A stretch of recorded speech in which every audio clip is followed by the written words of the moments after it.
This is Victor Miller, and I wrote the first Friday the 13th. And you are listening to WithoutYourHead.com. Well, all right, welcome to Without Your Head Horror Radio. I am Neil, along with my right-hand man. I don't want to steal his catchphrase, but I'm John. Oh, man. And that would make me Troy. And right off the bat, we have the guest here. Usually we wait, we bring him on, we build suspense. He's right here tonight. We've got Victor Miller, who he wrote the original Friday the 13th. Welcome to Without Your Head. Thank you very much. It's a pleasure to be here. Excellent. And it's a little, well, I guess we would have the guest on about this time. We just, we're very late. 18 minutes late here. Technical difficulties. Yes. We'll blame it on Victor. We'll say we were just checking out JoshuaHoffine.com. Very good. Very good. Yeah. Which I put the link right in the chat room. If you're listening, not in the chat room, come on over to the chat room. And there's like excellent photography there. We were talking off air about it. And there's Critter actually Under the Bed is my favorite so far. There's actually one on there that Victor owns. Yeah, I bought two of them. I've got the one with the monster under the stairs, which reminds me of my youth, and also the clown behind the hanging sheet.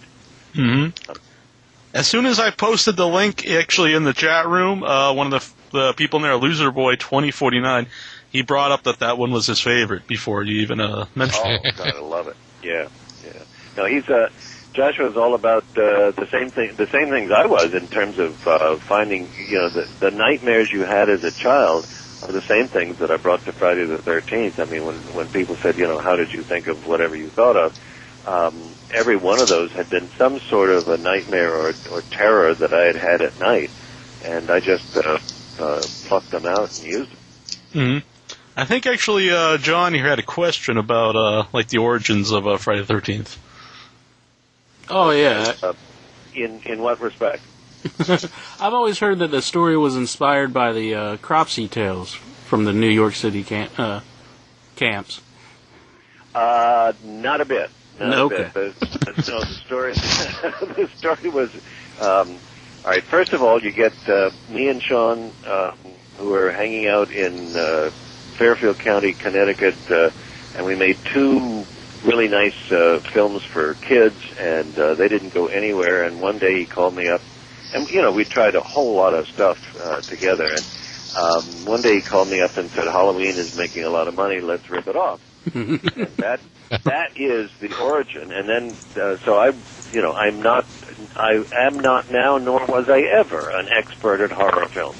And so what I did was I went to go see Halloween, and Deborah Hill and John Carpenter were my teachers. I looked at the movie, I saw how they did it, I figured out the format, and one of the main requirements of the kind of movie that Halloween was and that Friday the 13th became is you gotta find some location, just a physical geography that you can put some teenagers in that keeps them from being able to call upon adults to save them.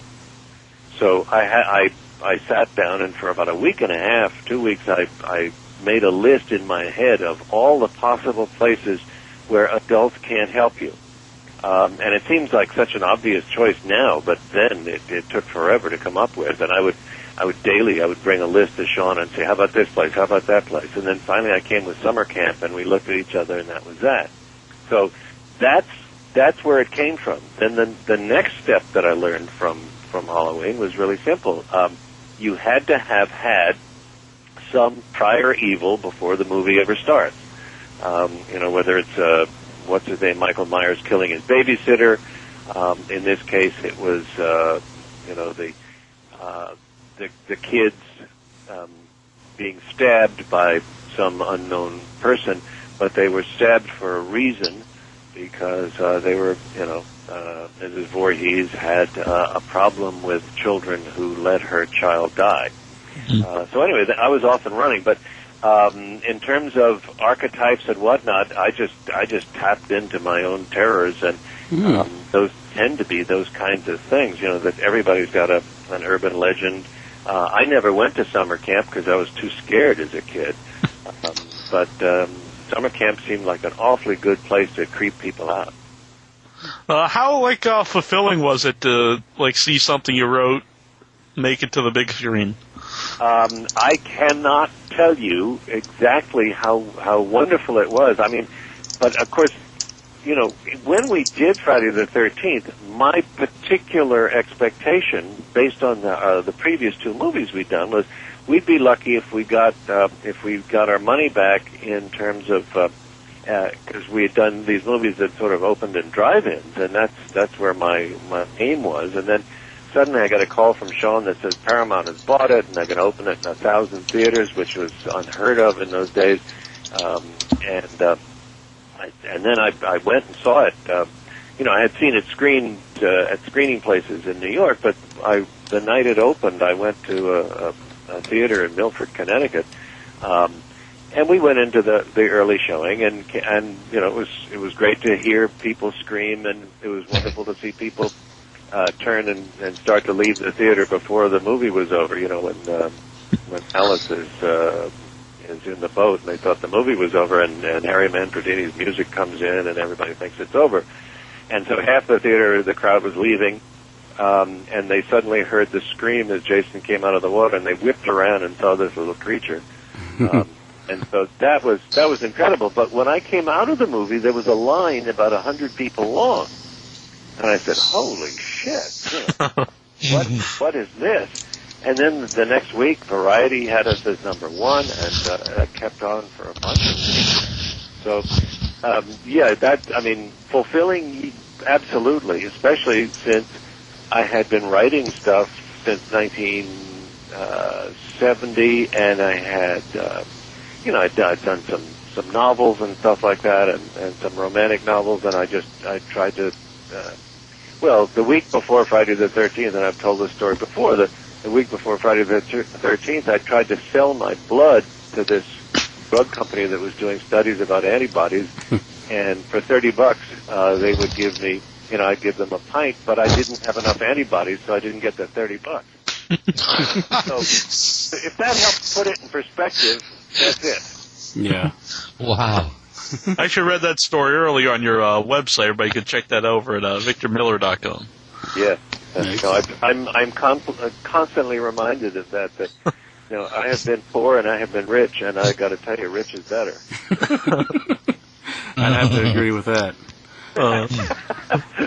I love the name Camp Crystal. That's a real leap of faith. I love the name Camp Crystal Lake. Who actually came up with that name? I did. It was there's a Crystal Lake that was on. I used to work. Oddly enough, I used to work for the Connecticut State Department of Education in the Vocational Technical Division, and I would commute from Guilford, Connecticut to Hartford and up the back roads, and I went past this place called Crystal Lake, and it always stuck in my mind that would be the quintessential place if ever you were to name a lake for a camp. Mm-hmm. Do you think that's scarier if it's kind of like a happy-sounding name and it's not very obvious to be like Camp Bloody Stump or something? Right, well, don't forget that my original title, I am the world's worst titler. My original title for this screenplay, when it was just being, when I was doing the first draft, was Long Night at Camp Blood. And I think had Sean not come up with Friday the 13th as the title, I would still be trying to sell my blood. And yes, you have to have happy times for a name of a camp, because would you send your child to something called Camp I'll Split You Open like a ripe peach? I'd have to say probably no. Yeah. Yeah, right. It depends on if you like your kid or not. That's true. Or if you're a Scarefest person. We got a caller here on the line. We got Tommy. Hey, Victor. Thanks for taking my call. I've actually got a two-part question for you. My first part of the question is, with such an extensive writing career, what life lessons have you learned from it? And my second part is what is your preferred style of writing? Like, do you favor horror more, or do you like comedy more, or what's your preferred style? Okay. Let's see. My life lessons that this is the first time I have said this in public, but I'm ready to let it go. Now that I'll be 69 this year. And the lesson is my generation sucks. I'm here to tell you that as adults, we have let you guys horribly down. We have screwed up the environment, we've screwed up the economy, we've screwed up everything. I'm looking back and saying, what the hell did we do? And we were supposed to be all kinds of social and stuff, and we were active in the anti-war movement, we were active in trying to defeat segregation, and then it seems like we went to sleep. So that's my life lesson for you. I will not try to bum you out any more than that, but my preferred style of writing, oddly enough, is comedy. I have not made $1 at comedy, unfortunately. I don't. It's weird. The thing that you would most like to do is the thing that never happened. I guess, and there must be some reason for that, which I'll find out after I die, maybe. And I've said this in just about every interview that I can remember, that if I had my druthers, I would rather have written Airplane the sequel than Friday the 13th, because that's who I really am. If you hang out with me for 5 minutes over a couple of coffees, you'll find out that I'm totally silly. And those are, yeah, that you like the comedy. I was going to bring this up. Was that about like when the movie Scream came out? Because it kind of like brought attention to like the roles that you mentioned on your website, and you brought up earlier about horror movies. Like, were you a fan of that movie? Scream, yeah. I've watched I've watched all the sequels. I've watched all the parodies, even that one with Tom Arnold. It was just grim to watch. What was it called? It wasn't called Thursday the 13th or something, but it was almost as bad. But I love parody, and I would certainly much rather have been hired to write a parody. My suspicion is, though, that people who have to write comedy for a living are really under an incredible amount of pressure. I cannot conceive of having a happy life as, say, one of the staff writers on Seinfeld or one of the other shows, because you just have to keep being absolutely brilliant every week. I am not upset in the least that I wrote Friday the 13th. I don't feel guilty over it. I'm certainly glad that I'm known for something. I mean, before Friday the 13th, I'd go to parties and people would say, "What do you do for a living?" And I'd say, "I'm a writer." And they say, "Would I have seen anything you've written?" And I'd say, "Well, no." And it's much easier now. Now I say I wrote Friday the 13th, and people either go "cool" or "ew." Tommy, did you have anything else? Yeah, one quick thing. How do you feel about the new Friday the 13th remake? I am so glad you asked me that. I will send you a check for $5. I think it's just awful. I read the screenplay, and it's not a remake. It's some sort of strange amalgam. In the publicity, they keep calling it a remake, but when they decided to what scale to use to pay me, they called it a sequel. And so I said, well, I think it's more of a remake. And so I put it into arbitration, and they said, no, it's a sequel. So they're calling it a remake, except when they're trying to pay me, and then they call it a sequel. Do you get more money if it was a remake? Yeah. Oh, okay, that's fine. But it's basically what they did. This is their definition of a remake. Let's say I had written Moby Dick, and you come along and say, we're going to remake Moby Dick. I say, okay, well, I would imagine there's a whale and there's somebody going after it, right? Well, in this one, they say it's 20 years after the whale and Ahab, and now you got a dolphin and Ahab's son. So it's just, I don't know. It's Jason running around underground 20 years later, but it's the same sort of format. And I wish they'd been honest and said it's a sequel. You know, it's Friday the 13th part, whatever we're up to. Right. Yeah. Is it sort of like Halloween H2O, where it's like a sequel from the original and kind of like ignores all the other sequels? Yeah, I think you'd have to make up one of those sort of what Steve Carell type words, sequelescent, or Jon Stewart word, sequelescent, because look, if you want to do a remake of Friday the 13th, then you have to go back to the only thing, and this is why I get upset, because Friday the 13th is about a mother and a son. Mm-hmm. It's not about a guy who's a little killing machine with a hockey mask on. And I keep going back to that point that for me the important thing is that this is a mother that I never had. This is a wonderfully homicidal mom who was so protective of her son. I mean, yes, she screwed up when he drowned, but she was busy. And I love that whole thing. I love Betsy Palmer. I think the job she did is absolutely wonderful. There's a moment in that movie when she turns to Alice and she said, he wasn't a very good swimmer, talking about Jason. And I just, that's the heart and soul of the movie. There's this incredible denial, but she had this terribly retarded child who wasn't very good. And but now she's spent her life, she's dedicated her life to making sure that no other children drown. And in order to do that, she has to commit multiple homicides. Exactly. I actually had a question about Betsy Palmer. What was your first reactions whenever you heard she was going to play that role? My first reaction I wasn't thrilled, because the only way I knew her was she was in the movie Mr. Roberts with Henry Fonda and those guys, and she was a nurse in that movie, and she was just clean jeans. She was sort of like Barbie. And those are the roles she tended to play. So I had no clue. And then I met her, and and Sean and I went over. She lived in Westport at the time, I think, and we went over and visited her. And she did that thing that actresses do. I mentioned it when we were at Scarefest together. I accused her of this, and it's true.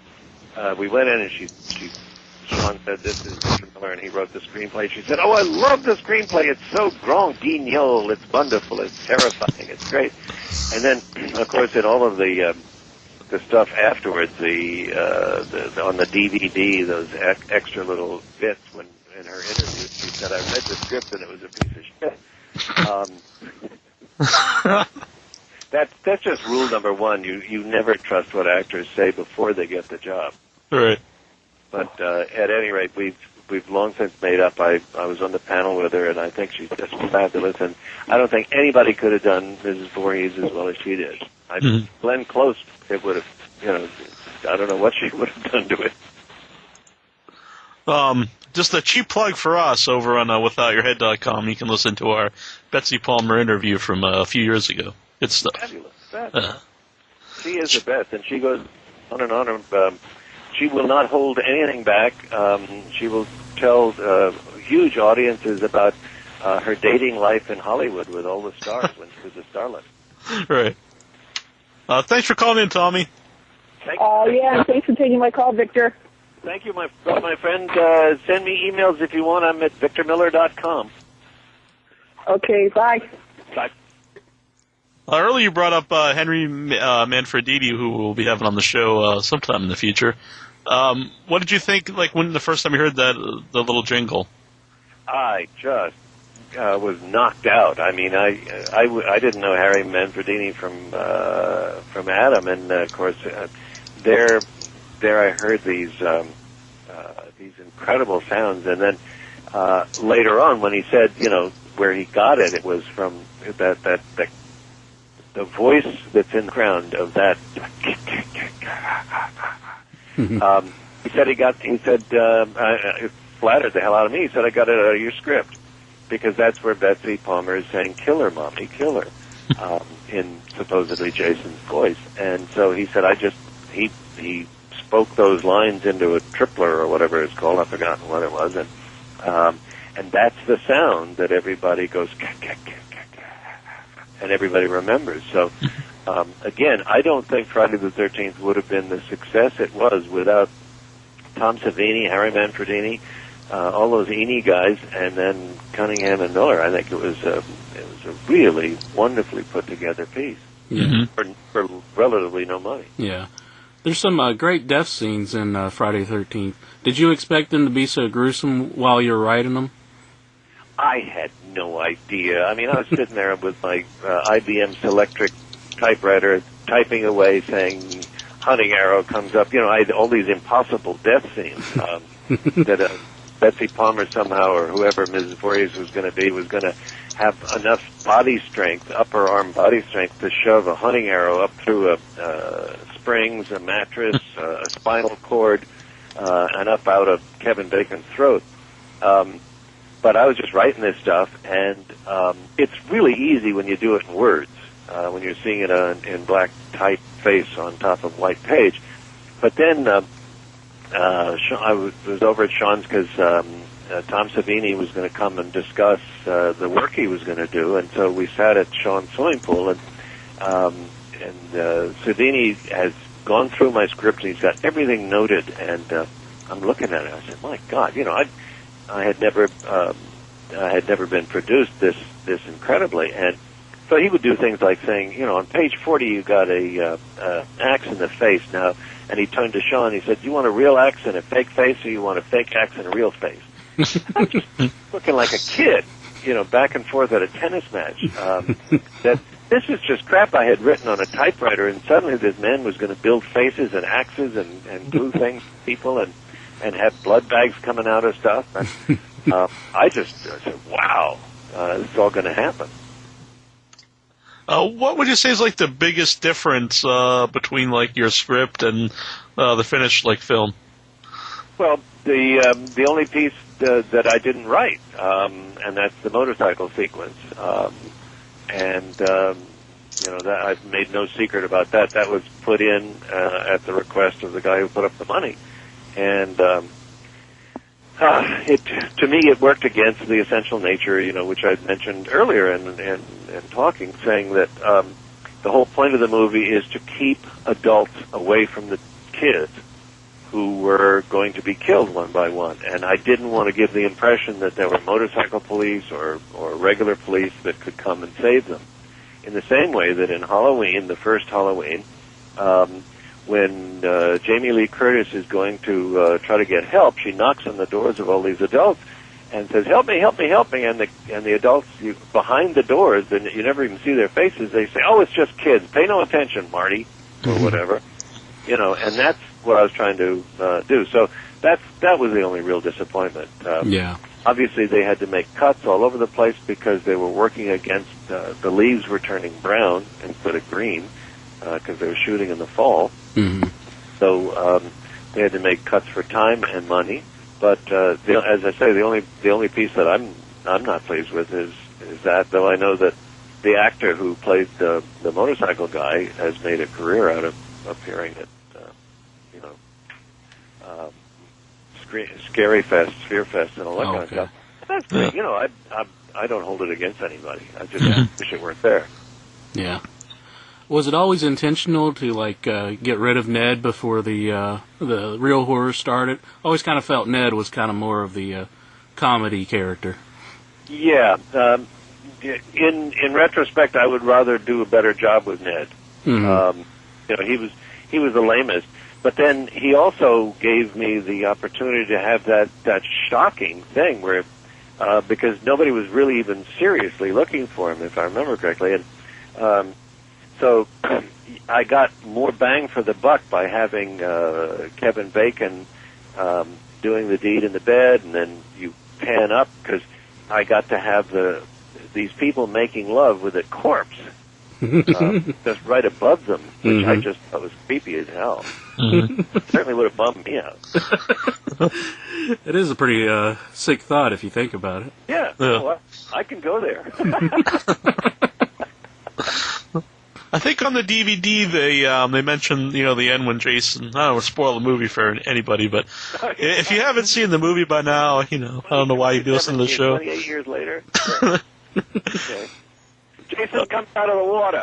I'm sorry, everybody. There. Spoiler alert. on the DVD, they, you know, some people say like at the time they didn't know if like that's supposed to be like really happening or if it's like a dream or what. Like when you were writing it, what went through your head? It's totally a dream sequence. It is. the nice way of saying it about me is that it's an homage to Carrie. Uh-huh. The bad way is to say that Sean said we need a chair jumper for the end, and I said, you mean like Carrie? And he said, yeah. And I said, okay, so he comes out of the water. Go back and look at the movie Carrie, and that wonderful sequence at the very end. It's almost shot for shot. I've forgotten who's walking past the grave, but they're walking past the grave, and the hand comes out of the dirt. Mm-hmm. And grabs the ankle, and then boom, you cut to a hospital bed, and you realize that was a dream. So, yeah, for me that was just a nail in the coffin, a wonderful way to scare the Jesus out of people, and it really did work, because as I said, I was there at the opening in Connecticut, and saw half the group had their coats over their shoulders and were headed out, and the other half was waiting. I don't know whether to see the credits or what, but it worked really well. Yeah, as it had in Carrie. Oh yeah, definitely. Yeah. Now, like, if you didn't write the sequel, but if you would have, like, how would you? What would your idea have been? Well, that's a question I get a lot. I'm going to have to switch over because it sounds like my headset battery is going, but. I will try not to disappear. All right. Anything I would have done would have tried to involve Mrs. Voorhees a lot more, because I think if anybody were to be brought back to life, I mean, if they brought Jason back, Jason was at least 20 years dead in my Friday the 13th.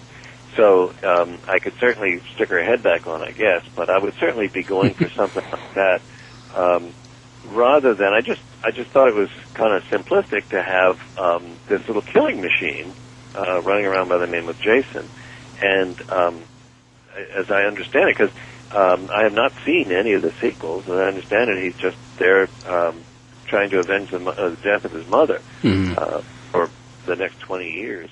Right. Which I think would get fairly old, but hey, look, this is not art. This is about money, and money comes in here, and movies come out here. Yeah. And, eventually, he does get shot off in outer space, which I'm sure was something that went through your mind. Yeah. I mean, what can I tell you? I think. Sequels are wonderful. I get checks when they make one, and I think it's really nice. But in a perfect world, we would all be so imaginative we could start new stuff. Right. Yeah. What was your feelings on having a female character be the sole survivor in the end of the film? I felt very Victorian about the whole thing. I love horror movies, and horror movies to me always involve women in white nightgowns. Mm-hmm. And I just think that those are the best ways. I happen to be a huge fan of women, even though I've killed a bunch of them. But, not literally. No, not literally. Right. But I just somehow think there's something marvelously Victorian about having this one woman be the only survivor in this whole thing. That men, for all of their knowledge about weapons and hunting and gathering and all that kind of stuff, it's the woman who survives. And I guess that's an homage to my mother. She could have been the next Jason or the next Mrs. Voorhees. Who knows? Exactly. If we'd looked deep enough and not gone right for Jason coming back up out of the water. Mm-hmm. John? Oh, did you ever think that Jason Voorhees would become a cult character like he's become? Nope. Absolutely not. I had no, and in fact, the treatment of Jason's physical state, I never had Jason as anything other than slightly retarded in my mind, mm-hmm. and you only saw him in distance and in fuzzy stuff until the end when he came up, and it was Savini and Sean who sat down and said, let's go for broke here. And I had no idea what they were going to do with his face until I saw it. Mm-hmm. And I was not upset. I just thought, wow, look what they did. So obviously, if you have somebody that horrible looking, you got to cover him with something. Mm-hmm. Did they consult you at all on any of the sequels, or you just no? Never. No. That's the story of Hollywood.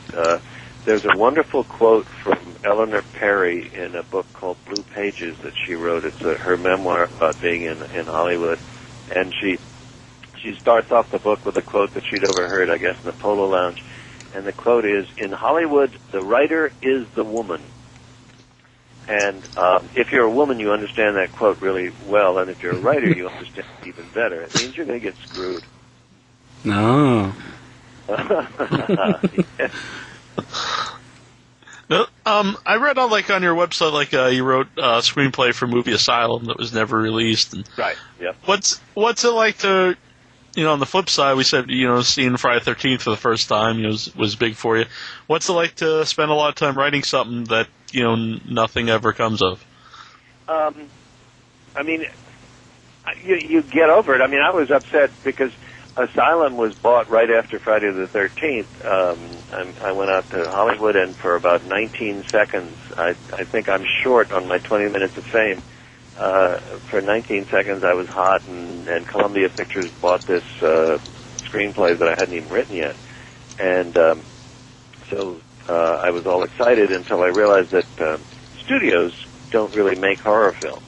Studios buy horror films made by independents. Because in order to make, if Friday the 13th had been made by Columbia Pictures, it would have been a several $million movie.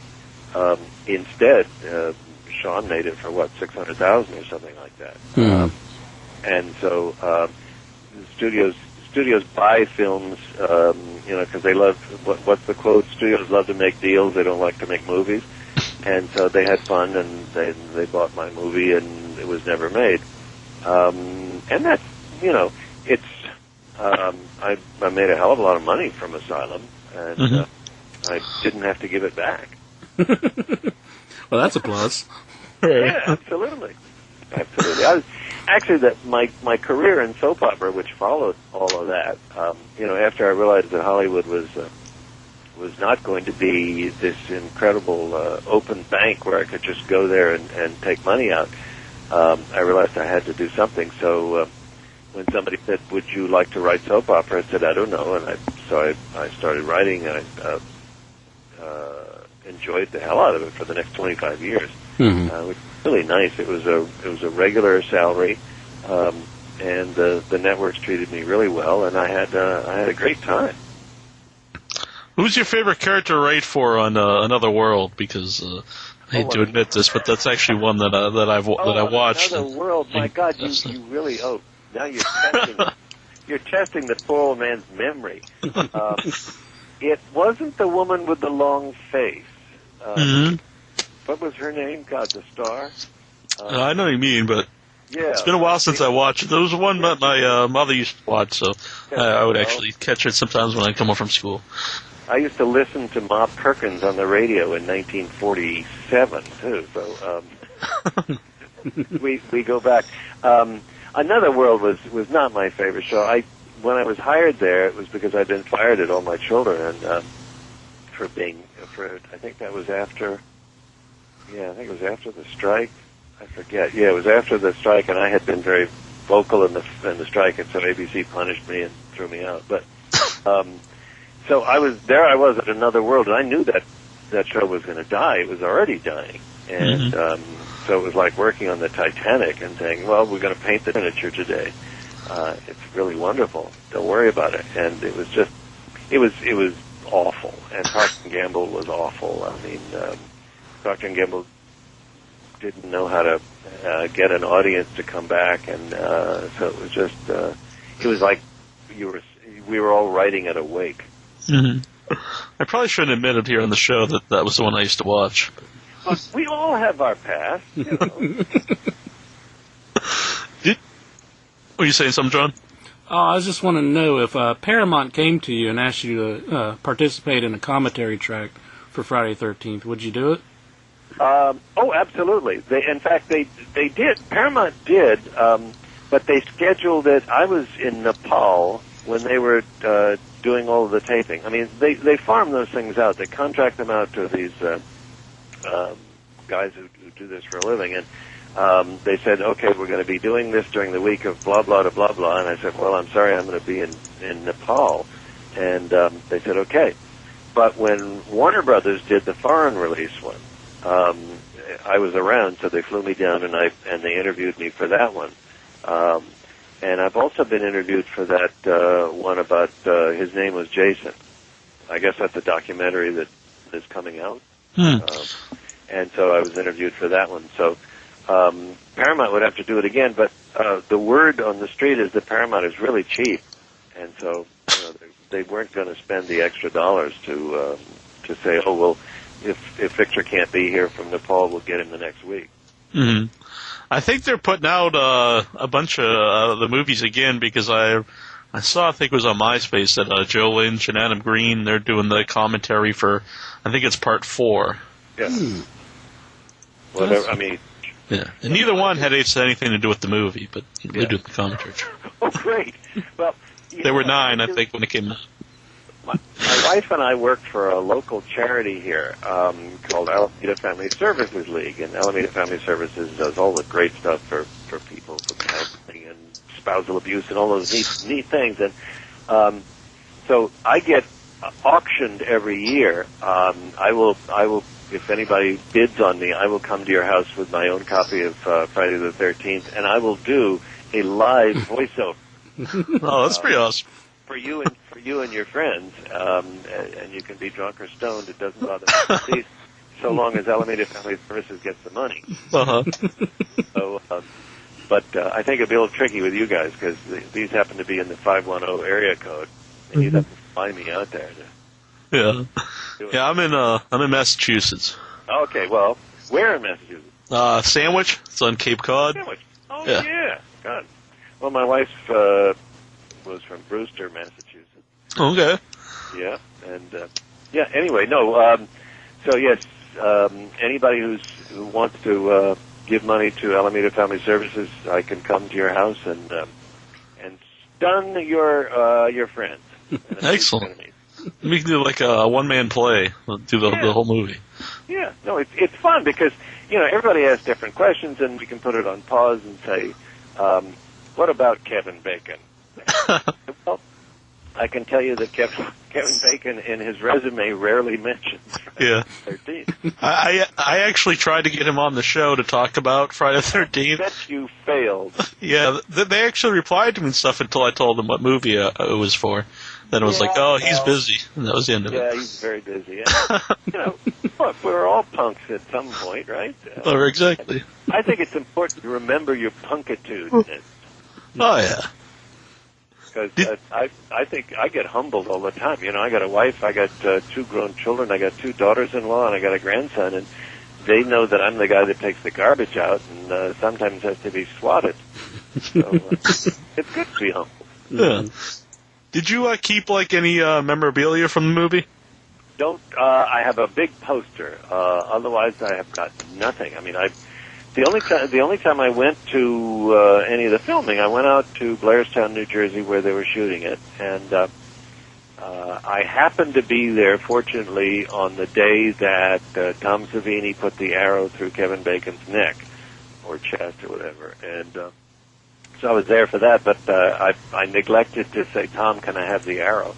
So I don't have any. That'd be a nice keepsake, but a poster with your name on it—that's the ultimate right there. It is. I mean, I can always go back to that, and I had the most fun at what was it, the Scarefest in Lexington, Kentucky. That was just absolutely fun, and people kept saying, "Why haven't you been to these before?" And I said, "Well, no one's ever invited me. So if there's anybody out there who gets people to come to these things, please remember me." I had great fun, and I was really, I felt creeped out about the idea of charging people $20 for an autograph. So I put a sign up that said, "All proceeds go to Alameda Family Services." I made something like $1,350. Oh, that's cool. For for the Alameda Family Services just signing my stupid name. And we know a few places, that they try to help us get guests, and we help promote them. So, if we hear anything, you want me to pass on the information? Oh, please do. Yeah, I had great fun because I was stuck between Manfredini, and across the aisle was Savini, and evidently, and what's his name? God, he's going to kill me. Ari Lehman. And these guys have been to all of these things, and they bring huge rubber bands that they then shoot across the aisle at each other when there are people coming by. And so that they've got all of these little wars that they do. And Savini it was great to see him again, and Manfredini couldn't be funnier or nicer, and I love seeing him. So I just had a great time, and the fans couldn't have been nicer. I now have a whole bunch of people on Facebook who I met in Lexington, and they couldn't be nicer, and we chat all the time. So. Do you want to give out your Facebook address? Absolutely. My Facebook name is Victor Brooke with an E Miller. Okay, this should be easy to find. All you have to do is say you want to be a friend, and I'll get back to you. Yeah. We just got on the Facebook. We were on the MySpace. Are you on the MySpace? Yeah. No, I never did. I am so new to Facebook. I still love it. I'm having a lot of fun on that. Yeah, I kind of like it better than MySpace. Well, see, you would know because I don't have any basis or comparison. But and my favorite comic is Patton Oswalt, and he's on Facebook. And yeah, I clicked him to be a friend, and I actually know him. And it came back that he had too many friends. So I wrote him. I said, "Jesus, you got over 5,000 friends on Facebook, and I can't get in." And he said, "I think they're dropping that stupid rule." So now I'm in, and because at what's his name, Peter Brackey's book, Crystal Lake Memories or whatever. When they had the release party in L.A., I went down for that, and so we had a midnight screening or whatever it was of Friday the 13th, and I looked out in the audience during the Q&A, and there was Brian Posehn and Patton Oswalt sitting there. And I stared at him, and afterwards I went up to them and I said, "You guys, I love you guys." And they said, "Well, we love you." And so I got to know them because they are, they're Friday the 13th fans and comic book fans. And so every time Patton comes to do a show in San Francisco, we go and hoot and holler. So. Yeah. They both rule. Actually, Brian Posehn, I think the first time I really noticed him, or knew he was on Mr. Show, which is like one of my favorite shows of all time. Oh, right. And what's the one? God, I can't remember where when Oswald is that strange. Oh, it's Reno 911. Yeah. Where Patton shows up as that strange geek. God. Anyway, we're off the subject. Right. It's good times. When you were at that convention, did anybody ask you to sign anything unusual? No, and I was waiting for it too. Right. I could have given that one for free. I'm 68. I'm not dead. But but there were some really very hot people running around loose. There were the Strychnine sisters. They make great jewelry, and they're hot. You said that you still own Asylum. You still have the screenplay. Is there any chance it'll get screenplay somewhere? And somewhere in a file my wife put away somewhere. If it ever gets made or somebody ever wants to make it, it would have to be they'd have to pay Columbia Pictures what they paid me because it's their property in that sense. But right, it's there. And I have no particular thoughts about it one way or the other. It was one of those things where when I was hot, I went into Columbia Pictures and they put me right into the office of the president or whoever it was at that particular point. It was a revolving door. And they had 3 different secretaries asking me what kind of designer water I wanted. And I said, "My God, this is amazing." And they said, "Okay, Vic, you got any ideas?" And I said, "Yeah, I'm thinking of doing this horror movie in an old part of a hospital that I know in New Haven." And they said, "Great, get his agent on the phone." So on that one sentence, I got $100,000. I had nothing, just a horror film in a hospital. So they make the deal. I go home. I'm sitting in Connecticut, wondering what the hell is going to be in this movie. And they called up and they said, we've just done some research and we find that movies that are made in hospitals don't make any money. And I said, wait, does this mean I have to give the money back? And they said, no. But could you put this in a different venue? And I said, yeah, what? Like what? And they said, well, how about a woman's college? And I said, fine. And since I had nothing anyway, so I said, I'll put it in a woman's college. And that's when I knew that I had passed over the line and become a whore. So, it's, as you look back in your life, if you want to know when you really sold out totally, that would be it. Would it have kept the name Asylum? I mean, yeah. Probably would have made sense after a while. Oh, yeah, no, because I had a way of doing that. I had a way of saying that the college was had once, the old... Been an asylum, exactly. Asylum, yeah. And it had gone away in great disgrace with all these horrible experiments that they had done.